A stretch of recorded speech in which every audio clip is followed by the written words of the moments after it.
देश और दुनिया की तमाम छोटी और बड़ी खबरों के लिए हमारे चैनल को सब्सक्राइब करना न भूलें और बेल का बटन जरूर दबाएं। नमस्कार दोस्तों, स्वागत है आपका देश लाइव में और आपके साथ मैं हूं आशिमा त्यागी। दोस्तों, दुनिया के सबसे खतरनाक सैन्य विमानों में गिने जाने वाले अमेरिकी B-52 स्ट्रैटेजिक बम वर्षक अचानक ब्रिटेन के एक एयरबेस पर उतरते हैं और पहले से वहां B-1 लॉन्सर बम वर्षक मौजूद हैं और सैन्य विश्लेषक कहने लगते हैं कि ये सिर्फ एक सामान्य तैनाती नहीं बल्कि आने वाले बड़े टकराव की भूमिका हो सकती है। सवाल ये है कि क्या वाकई अमेरिका ईरान पर बड़े हवाई हमलों की तैयारी कर रहा है? अगर ऐसा हुआ तो मध्य पूर्व की जंग किस दिशा में जाएगी और इसका जो असर है वो पूरी दुनिया पर कितना गहरा होगा? तो आज हम इसी संदर्भ में चर्चा करेंगे, इसी सवाल का जवाब ढूंढने की कोशिश करेंगे इस चर्चा के माध्यम से। मैं चर्चा में आगे बढ़ूं उससे पहले आप लोगों से अपील, इंसाफ की आवाज़ को बुलंद करने के लिए और सच्ची पत्रकारिता के लिए हमारा यानी देश लाइव का सहयोग करें। साथ ही डिस्क्रिप्शन में दिए गए लिंक को ओपन कर ज्वाइन बटन दबाकर आप हमसे यानी देश लाइव से सीधा जुड़ सकते हैं दोस्तों। तो दोस्तों, चर्चा को आगे बढ़ाते हैं और वो सवाल जो इस वक्त हर किसी के जहन में गूंज रहा है या घूम रहा है उसके जवाब को ढूंढने की कोशिश करते हैं। तो ब्रिटेन का हमने जिक्र किया। ब्रिटेन का RAF एयरबेस लंबे समय से अमेरिका के लिए यूरोप में एक महत्वपूर्ण राजनीतिक ठिकाना रहा है।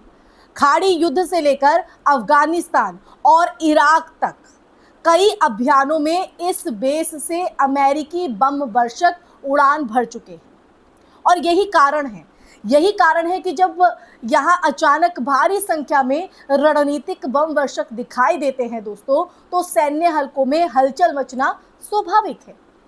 B-52 जैसे विमान सिर्फ सामान्य बमबारी के लिए नहीं बल्कि लंबी दूरी के बड़े सैन्य अभियानों के लिए तैनात किए जाते हैं।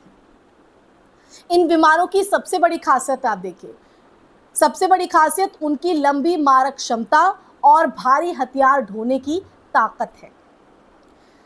B-52 बम वर्षक एक बार में करीब 30 टन तक बम और मिसाइलें ले जा सकता है और हजारों किलोमीटर दूर तक उड़ान भी भर सकता है और ये अमेरिका की स्ट्रैटेजिक एयरफोर्स का अहम हिस्सा है और दशकों से कई युद्धों में इस्तेमाल किया जा चुका है।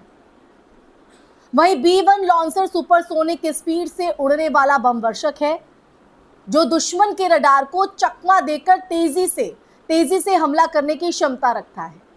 जब ये दोनों तरह के विमान एक ही क्षेत्र में तैनात किए जाते हैं तो जो इसका मतलब है दोस्तों, वो आम तौर पर ये होता है कि अमेरिका किसी बड़े सैन्य विकल्प को खुला रख रहा है।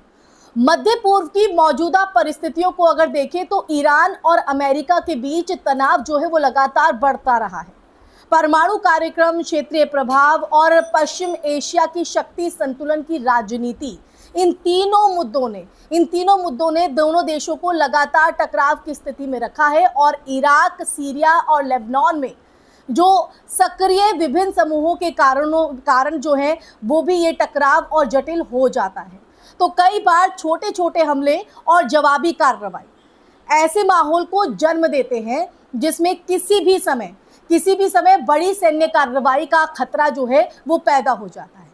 सैन्य विशेषज्ञों की अगर माने तो वो ये मानते हैं कि रणनीतिक बम वर्षकों की जो तैनाती है वो अक्सर डिटरेंस यानी कि दबाव की रणनीति का हिस्सा होती है और जो इसका उद्देश्य है वो सीधे युद्ध शुरू करना नहीं बल्कि विरोधी को सीधे तौर पर ये संदेश देना होता है कि अगर स्थिति खराब होती है तो जवाब बेहद भारी होगा, बेहद खतरनाक होगा। दरअसल अमेरिका पहले भी कई बार इस तरह की जो तैनाती है वो कर चुका है दोस्तों, ताकि अपने सहयोगियों को भरोसा दिलाया जा सके और विरोधियों को चेतावनी दी जा सके। लेकिन इतिहास ये भी बताता है दोस्तों कि जब इस तरह के हथियार मैदान में उतरते हैं तो गलती या गलत आकलन की जो संभावना है वो भी बढ़ जाती है। और ईरान भी इस क्षेत्र में एक साधारण ताकत नहीं है। उसके पास लंबी दूरी की बैलिस्टिक मिसाइलें, ड्रोन तकनीक और क्षेत्रीय नेटवर्क है जो उसे रणनीतिक जवाब देने की क्षमता देता है। पिछले कुछ सालों में आप देखिए, पिछले कुछ सालों में ईरान ने कई बार ये दिखाया है कि वो सिर्फ रक्षात्मक स्थिति में रहने वाला देश नहीं है। इसलिए अगर किसी बड़े हमले की जो स्थिति है वो पैदा होती है तो उसका जवाब भी पूरे क्षेत्र को प्रभावित कर सकता है। और इसी वजह से विश्लेषक लगातार चेतावनी देते हैं कि पश्चिम एशिया में एक बड़ी जंग केवल 2 देशों तक सीमित नहीं रहती है, बल्कि कई देशों को अपनी चपेट में ले सकती है। दोस्तों, युद्ध की राजनीति में अक्सर आप देखिए ताकत का जो प्रदर्शन ही सबसे बड़ा संदेश होता है, एक मैसेज होता है। एयरबेस पर उतरते बम वर्षक, समुद्र में तैनात युद्धपोत और आसमान में गश्त लगाते ड्रोन, ये सब उस भू राजनीतिक शतरंज के मोहरे हैं जिसमें हर चाल का जो असर है वो दूर तक जाता है।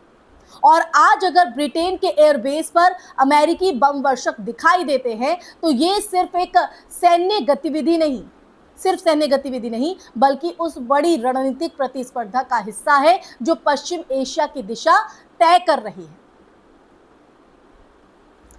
उसको तय करती है तो कहीं ना कहीं आप देखिए कि हम किस स्थिति में हैं, किस तरह से दुनिया में एक संकट इस वक्त मंडरा रहा है। आप हर टीवी चैनल्स पर देख रहे होंगे, देश भर में किस तरह की चर्चा है वो भी आप सुन रहे होंगे। लेकिन आने वाले दिनों में हालात किस दिशा में जाएंगे कई कारकों पर निर्भर करेगा। कूटनीतिक बातचीत, क्षेत्रीय घटनाएं और वैश्विक शक्ति संतुलन। लेकिन इतना साफ है कि जब दुनिया की सबसे ताकतवर सेनाओं के रणनीतिक हथियार सक्रिय होने लगते हैं तो पूरी दुनिया की जो निगाहें हैं वो उसी क्षेत्र पर टिक जाती हैं। पश्चिमी एशिया की जमीन पहले ही कई संघर्षों की गवाह रह चुकी है और अब एक बार फिर इतिहास के पन्नों में एक नया अध्याय लिखे जाने की जो आशंका है वो दिखाई दे रही है। तो यही सच है आज जो आपके सामने रखना था दोस्तों। अभी सच्चाई को जानने के बाद जो हालात हैं उन पर आपका नज़रिया क्या है, आपके मन में क्या विचार है, आपको क्या समझ में आता है, कमेंट सेक्शन में कमेंट करके दीजिएगा अपनी राय। इसी के साथ इस चर्चा में फिलहाल के लिए बस इतना ही। इस वीडियो को ज़्यादा से ज़्यादा शेयर कीजिएगा, हमारे चैनल देश लाइव को सब्सक्राइब कीजिएगा। फिर हाजिर होंगे ऐसी ही चर्चा लेकर, तब तक के लिए अपना ख्याल रखिए। जय हिंद, जय भारत, नमस्कार।